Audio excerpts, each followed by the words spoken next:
Hello there, my name is Demetrius. Welcome to the Library of Alexandria. You might be wondering what a guardian is exactly. Well, please have a seat, and I will answer your questions. Like Zoe, Aaron, and Rokaya, I too am a guardian. We guardians are a rather small group. There aren't many of us walking about. In fact, the number of guardians in existence is exactly equal to the number of kingdoms on Earth. Well, Mr. Demetrius, you might say, kingdoms aren't the only type of countries out there. Do other types of countries have guardians too? The answer is that there are no non-kingdom countries in my world. Kings and queens, you see, have a tendency to stick around when they have guardians upholding their power and their authority, and my world's most popular religion is all about how guardians are chosen by God to serve the people through serving the king. Fortunately for us, politics and religion are not the primary focus of this story. They are just background details of my world that I need to mention. I understand that you are not from my world, and people from your world have probably never encountered anyone from my world either. That won't happen at least until, we can talk about that another time. Now, where was I? Yes, each country has one guardian. Guardians are the protectors of their kingdoms, the defenders of their kings and their laws, and heroes of their people. Guardians wield powerful magic, and they use that magic, usually, for the betterment of their kingdoms. They serve on the front lines of battles, they save people when natural disasters strike, and they uphold order in their lands. A guardian's magic is derived from his or her people. All humans, you see, have a tiny amount of magic in them. Not really enough to do much of anything, though. Put 10 people in a room working together with a common purpose, and that magical energy grows ever so slightly. Put 1,000 people together in similar fashion, and you've almost got something you can work with. Put an entire nation of people together under a king, and bingo! You've got yourself enough magic for a guardian. Because of this, guardians from large countries with many millions of people in them tend to be much stronger than other guardians. In the time of Zoe Troxler, the two most powerful guardians on Earth are those of the British Empire and China, though there are plenty of other rather powerful and dangerous guardians. Apart from being endowed with great power, guardians are no different from other human beings. They are born, they grow old, they get sick, and they die. Whenever a guardian is of advanced age and not far from passing, a kingdom watches its population carefully for the moment the old guardian dies. A child from that kingdom, chosen seemingly at random, or chosen by God if you're religious, becomes the new guardian. The child is always an adolescent, ranging between 14 and 17 years of age. It is believed that only youth of that age ever become guardians, because by then they are old enough to fully realize their responsibilities and duties in their new role. Another important point to tell you is that no two guardians have exactly the same magic. In fact, a guardian's magic depends on what the people of his or her kingdom do better than the people of any other kingdom. Let me find a couple of examples for you. I believe they're in this book. The royal family of France in recent decades has cared a great deal for the well-being of its people. To that end, France's kings and queens have built more hospitals and trained more doctors than any other kingdom on earth. France has the world's highest standard of health and medicine. As a result, France's guardian, Rokhaya, has the ability to magically heal wounded and sick people. Short of bringing back the dead to life, she can cure any disease or fix any injury. France's army has been fairly successful in recent years as a result. On more than a few occasions, Rokhaya has traveled with the French army and served in the hospital tents at the rear of battles. Injured soldiers are patched right up and are able to fight again. Because of Rokhaya, serving in the French army isn't nearly as deadly as it would otherwise be. The army also rarely loses battles. You must understand that Rokhaya has become something of a celebrity because of her magic, and celebrity might be too gentle a word for it. Everywhere she goes, throngs of people line up to meet her, to see her, to get her help, to heal a sick relative. She does her best, spending every moment she can on healing, but she doesn't have enough time to save everyone. Even so, the people of France adore her, and her fame extends beyond French borders too. She is the world's most beloved guardian.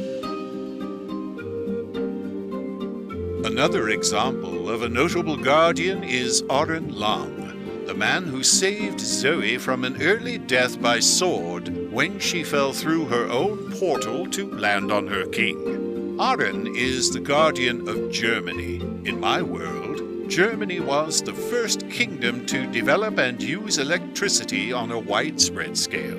And before you ask, my world did not have Thomas Edison as yours did. The guardian of the British Empire made certain to quash that upstart American rebellion after all. Germany realized the benefits of electrification and poured its treasury into developing power generation, light bulb technology, batteries, and so on. They even have simple electric cars and buses driving down most roads. In the 1870s, it is miraculous, really. As a result of Germany's unique position as the leader in electrical technology and the people's widespread use of it, Aron has the ability to command electrical energy himself.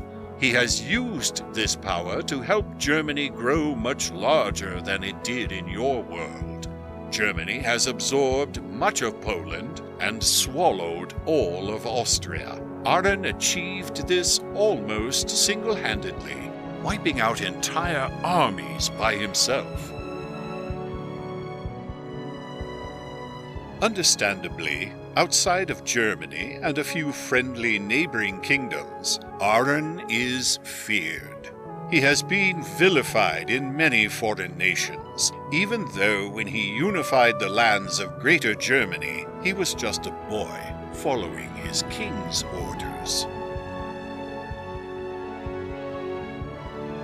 Arguably the world's most powerful guardian, William Gage holds the British Empire together through his immense power to control the wind and the waves. To this day, no conquered peoples under the heel of the Empire have ever successfully rebelled against the might of a British guardian. The American colonists tried once, but were foiled by the arrival of the British Army after only 3 days, carried on ships from England, and propelled by a guardian's strong winds. Hurricane after hurricane wreaked havoc upon what was left of the colonies, until they gave up their hopes of independence. And next is myself. I am the guardian of Alexandria, a small kingdom in the Mediterranean. Have you ever heard of the Great Library of Alexandria?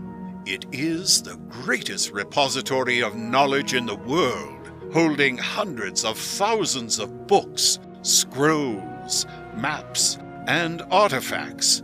In your world, Alexandria fell, and the library was burned down. In mine, it still stands, and my small kingdom carries on the tradition of storing the world's knowledge.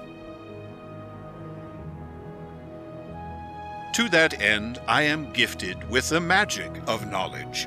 I know everything that has occurred on Earth. I know every word written by every human being that ever lived. More importantly for us right now, I know of the documented events of that day when Zoe Troxler fell on her monarch in front of her people. And now we come to the young Zoe Troxler. She is the newest guardian of Switzerland, a mountainous country. In my world, the mountains of Europe are far taller and stretch far longer than those same mountains in your world. The ancient guardians of Rome used their magic to raise them up and protect themselves from barbarian invasion. Later, the peoples of Europe found themselves very divided into the various sections separated by the mountain ranges. These mountains were virtually impassable. Travel around the continent was done by sea. The early people of the lands that became Switzerland lived in small, isolated villages throughout the mountain range. As overland travel was impossible, they dug tunnels through the mountains to connect these villages. Over the years, they have dug themselves hundreds of these tunnels. Consequently, Switzerland's guardians, for several generations, have had the magical ability to move rock and soil. Swiss guardians have used their magic to speed up their tunnel digging process. The advent of the steam locomotive brought great wealth to Switzerland. Most trade throughout Europe happens through Swiss tunnels, and all goods that pass through must pay Swiss transportation fees. The day where our story begins, however, is a day of change. Switzerland hasn't been digging many new tunnels in recent years, but its people are the undisputed masters of transportation via the tunnel system. And what is a tunnel, anyway? It seems to me to be rather like a hole in one side of the mountain and a hole in the other side of the mountain that you pop into and pop out of. One might even call the entrances and exits of these tunnels portals. The magic of Switzerland's newest guardian, our young Zoe Troxler, has manifested itself accordingly. Zoe's talents do not move soil and rock. Instead, she can open portals and instantly travel between them. She didn't know it at the time, but this is how she ended up falling on her king. She was focusing so intently on the balcony during the funeral that she unintentionally opened a portal there. This is the first time the world has seen a guardian with anything like her abilities, and as I told you last time, word of this strange young guardian and her unique magic is spreading like wildfire across the continent and around the world. As for my part in this story, we will come to that eventually. For now, I must continue telling you what happened to this special young guardian, her twin sister, and the rest of the world.